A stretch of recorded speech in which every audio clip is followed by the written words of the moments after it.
Ok, donc dans cette vidéo, on va voir ensemble un petit peu où on en est et un petit peu tout ce qu'on peut voilà, encore accomplir sur le coin Pipo.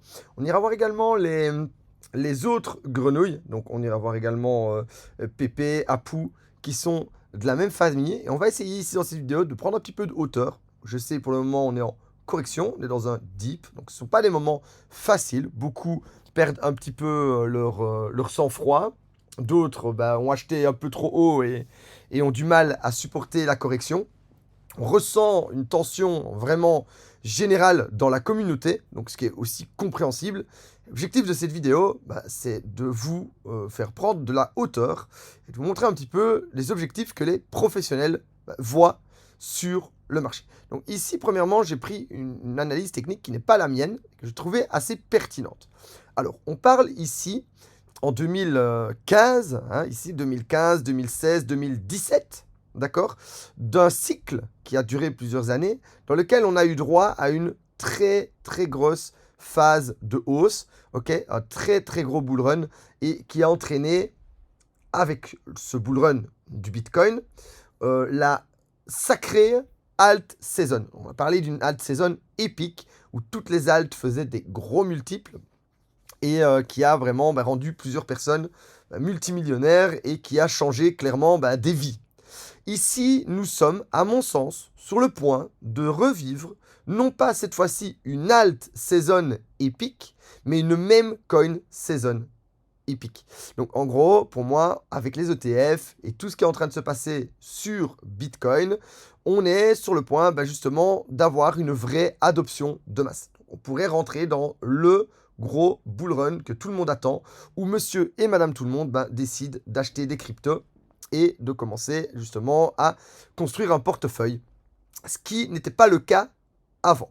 Alors évidemment, si on se met dans la psychologie et dans la tête de monsieur et madame tout le monde, il est beaucoup plus agréable et amusant d'arriver sur les cryptos et d'acheter une grenouille, et d'acheter un meme coin, c'est beaucoup plus amusant que de commencer à analyser des projets, commencer à parler de Layer 1, Layer 2, RWA et toutes ces, justement, un petit peu, toutes ces thématiques un peu compliquées à comprendre pour monsieur et madame tout le monde. Il débarque sur le marché de la crypto, on lui parle d'une grenouille ou d'un chien qui a fait x10, il va aller acheter l'image, il va aller acheter la simplicité. Et c'est là-dessus que je suis presque 100% convaincu qu'on va avoir, pour moi, si on a une vraie adoption, ce qui semble se configurer sur le graphique qu'on va analyser ici, si on a une vraie alt saison, même coin saison, on aura également un grand Bitcoin qui est adopté. Donc un n'ira pas sans l'autre. Alors ici, on peut regarder qu'on a le top du marché avec la boule verte, un rebond technique avec le top du marché ici, le deuxième top avec la boule rose. Un petit rebond, la phase de capitulation, on a le crash de Bitfinex, donc c'est un exchange qui crash. Ici, on a eu le crash d'FTX, ça se ressemble vraiment. Ensuite, il y en a une phase d'accumulation, ici, qui dure 9 barres. Donc, une barre, c'est 3 semaines, donc c'est presque un mois. Donc, on a 8 mois d'accumulation. Ici, pareil, on a 8 mois d'accumulation. On part dans un pré-run. Donc, comme ici, on est parti dans un pré-run. Et on a ce qu'on appelle ici la check-out phase. Donc, c'est une phase où on va secouer les mains. On va vraiment amener beaucoup de volatilité pour faire peur aux gens, dans l'objectif que les gens vendent, que les professionnels achètent pour partir sur le gros bull. Et on peut remarquer ici que la check-out phase avait duré 1, 2, 3, 4, 5, 6 barres, donc plus ou moins 5 mois. Voilà, plus ou moins 5 mois. Ici, on est à 1, 2, 3, 4, 5 et 6. Donc, on pourrait avoir encore un mois et demi de turbulence avant qu'on casse vraiment l'ATH. Franchement, comme ici avec une grosse bougie, on sort vraiment de cette phase plate et où on secoue les mains. On sort et puis après, on lance un run très épique qui va durer presque un an. Et c'est là-dessus que je vise à créer une vraie fortune sur Pipo. Alors, si évidemment, dans cette phase de check-out, vous vous faites avoir et vous vendez vos Pipo, vous vous doutez bien que d'autres personnes sont conscientes de l'année magnifique qui arrive, que ça va être une année qui va être vraiment axée sur la même coin saison, et ils ont envie de vos pipos. Parce que eux savent ceci, ils savent que pour nous, PP va être le Dogecoin de ce bullrun. Donc, on ne dit pas que Dogecoin va disparaître, hein. Dogecoin va peut-être aller encore même plus haut, mais ce serait le Dogecoin de l'ancien bullrun. Donc, il irait peut-être au market cap du Dogecoin de l'ancien bullrun. L'Apu serait Shiba et Pipo serait le Baby Doge. Pour moi, c'est un scénario réellement possible. Et c'est uniquement sur cette vision long terme de 1 an de bullrun que je peux me permettre d'écrire ici x1000.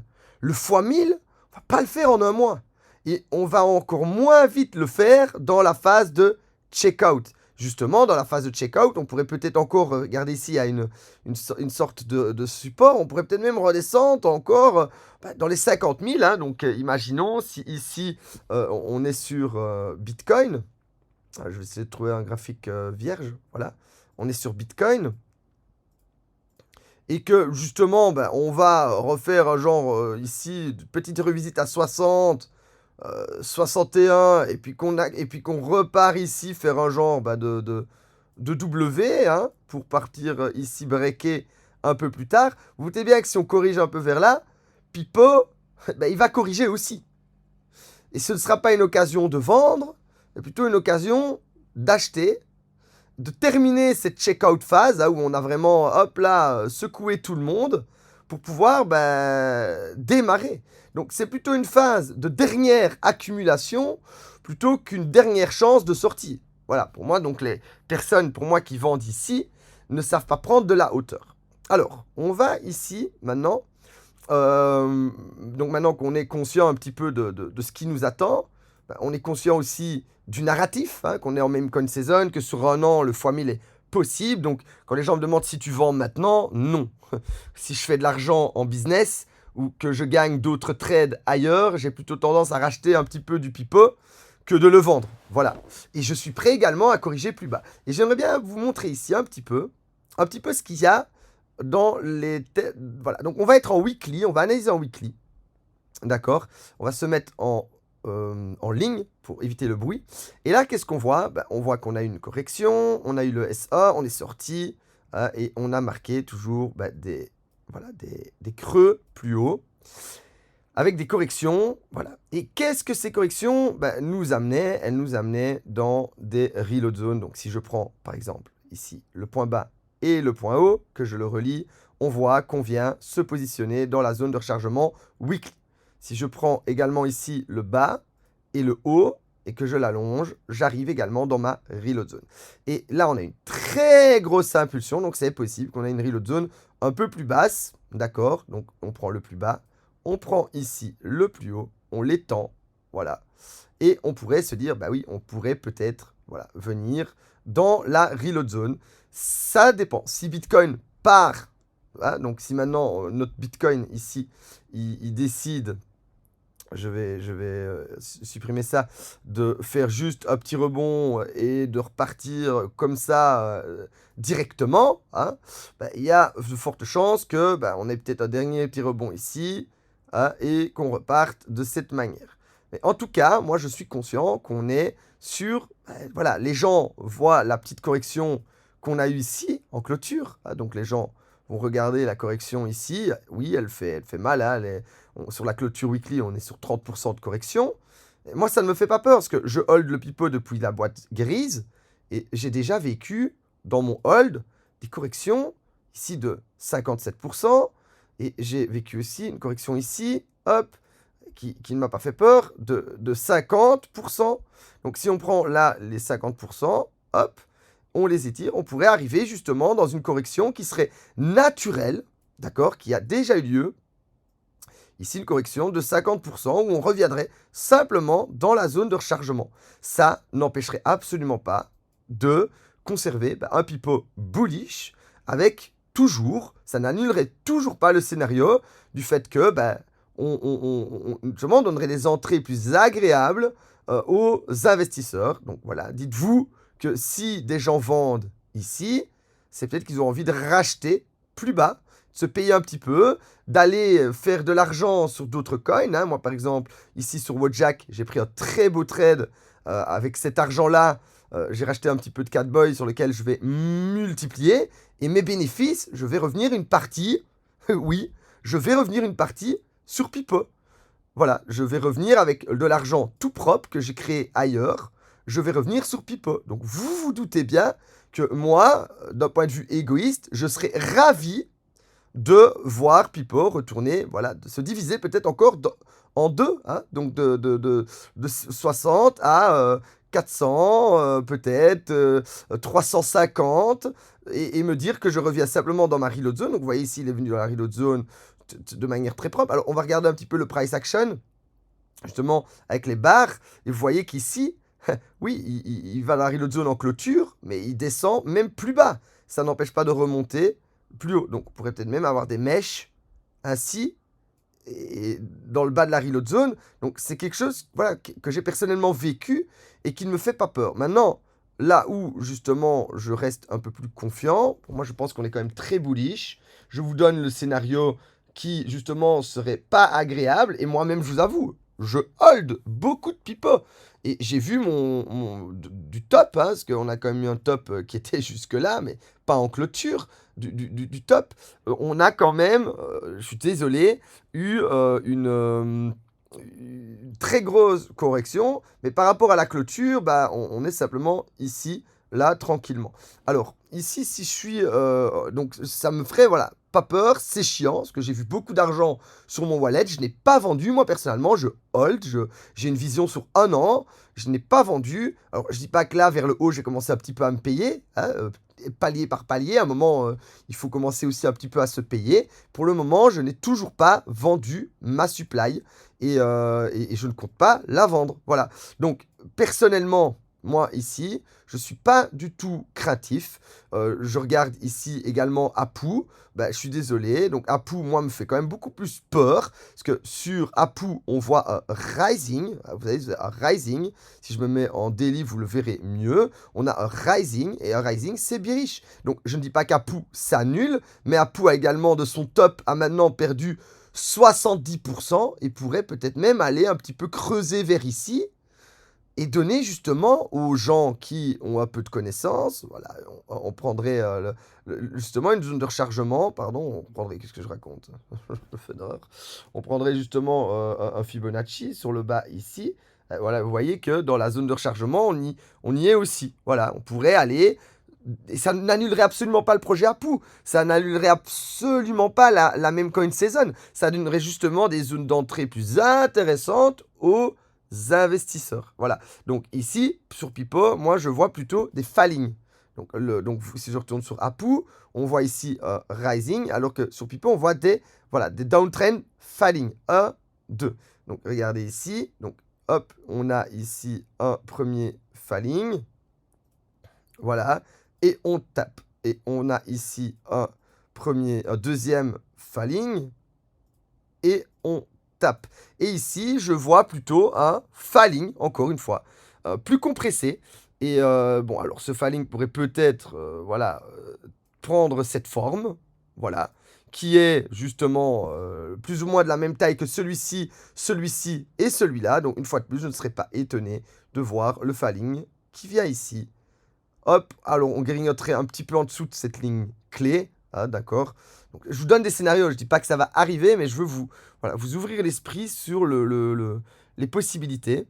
Donc ici, voilà, on aurait justement, je me remets ici en daily, hop, on aurait cette, comment dire, cette dernière capitulation, où Bitcoin va peut-être faire un petit peu un retracement. Vous voyez, tout est rouge. Dollar reprend un petit peu de force sur le graphique. On pourrait peut-être avoir une dernière correction. Et justement, regardez ici, c'est important sur mon indicateur. D'accord? Sur mon indicateur, ici en daily, nous avons... je vais mettre sur le wet.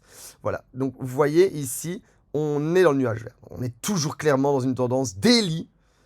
Où on dit garde. Alors même quand on creuse un peu dans le nuage ici, Voilà, hop, et ben on a ici, on casse le nuage, on va un peu en dessous, on va un peu, et puis on remonte plus haut. Et puis ici, on casse le nuage, on va un peu en dessous, et puis on monte plus haut. Donc je vais simplement prendre un fractal, ici, pour vous donner les possibilités qu'on a déjà eues, qui n'ont absolument pas annulé la tendance.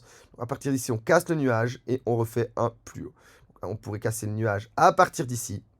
Voilà, tac, et retourner vers les 4,4, les 440, et refaire un plus haut, sans aucun problème. On l'a déjà fait. On pourrait également, à partir d'ici, prendre ceci, hop là, et alors ici, à partir du nuage, ça fera un peu plus mal, on irait vers les 350, comme on l'a vu tantôt. Voilà, et on n'empêcherait absolument pas de faire un plus haut, en allant justement avec ces fractales, dans la zone de rechargement, ici. Voyez, de Fibonacci. On est toujours dans la reload zone. Voilà, en daily, on est dans la reload zone. Il n'est pas impossible d'aller ici marquer justement une correction un peu plus profonde qui garderait quand même le nuage vert et qui vous donnerait après une zone de rechargement plus intéressante pour aller ensuite découvrir des plus hauts sommets dans lesquels on n'a même pas encore idée que ça pourrait exister. Donc, je vis déjà ce marché depuis longtemps. Quand on était ici, ça faisait peur et on est quand même allé plus haut. Quand on était ici, ça faisait peur. On est quand même allé bien plus haut et en 1 et 2. Donc, on a fait une très grosse impulsion. Et à chaque fois, on fait des impulsions de plus en plus grandes. C'est aussi l'objectif d'une parabole. Voilà, donc on a une parabole. Donc, le meilleur pour moi est à venir. Ici, on aurait la parabole. Donc ça également, vous voyez, je relie ce point-là et ces points-là. On pourrait également venir, voilà, dans le creux là. On pourrait également, hop, venir ici, corriger un petit peu, hop, et reprendre de la force sur la parabole pour donner une deuxième, plus grande encore, impulsion. Donc voilà, ça, il faut le savoir. Une accumulation, on peut rester, hop là, ici, de son top à sa reprise, on a eu 2 mois et demi d'accumulation. Ici, de son top à sa reprise, on a eu 1 mois et demi. Et ici, on pourrait avoir peut-être un mois et demi, voilà. On pourrait encore avoir 35 jours avant d'aller toucher la parabole, voilà, 35 jours. Donc on a justement des compressions de plus en plus petites avec des impulsions de plus en plus grandes. C'est techniquement vraiment le cas pratique d'une parabole. Et si je regarde PP, je vois que PP, justement, lui, il est en run, il montre le chemin, donc il pourrait trouver une consolidation ici. Voilà, hop, et il commencerait un petit peu à faire une boîte pour ensuite la continuer. Hein. Et justement, si PP commence à ranger, les gens vont s'ennuyer et ils vont prendre leurs bénéfices et ils vont revenir renforcer Apu, vont revenir renforcer Pipo et on va pouvoir découvrir justement de nouveaux sommets. Donc, premièrement, on a la zone de Fibonacci, rechargement ici. On a la ligne technique ici qu'on ne cassera peut-être pas. Voilà, tout simplement, on va peut-être venir grignoter sur cette ligne clé ici, qu'on a tracée en weekly quand même. Hein, donc, un gros point d'inflexion weekly. 1, 2, 3. Et puis là, maintenant, vous voyez bien que ça sert clairement. J'enlève mon fractal ici. Voilà, ça sert de support. Donc, hop, là, on poussait, là, on poussait. Et puis là, maintenant, on protège. Voilà, quand on est venu justement en barre ici, toucher, bam, on s'est fait racheter. Donc, on va peut-être justement ici, là, on va peut-être venir ici tirer et se faire racheter pour découvrir, voilà, bientôt, soit de nouveaux sommets. On a switché. Alors aussi, en clôture weekly sur BitGet, là, ici, je vais remettre ça. On est dans de la découverte de prix. Donc, la dernière clôture était ici. Jusqu'à preuve du contraire, on ne fait jamais qu'un pullback sur la clôture weekly. Rien d'alarmant. Jusqu'à preuve du contraire, on est en price discovery.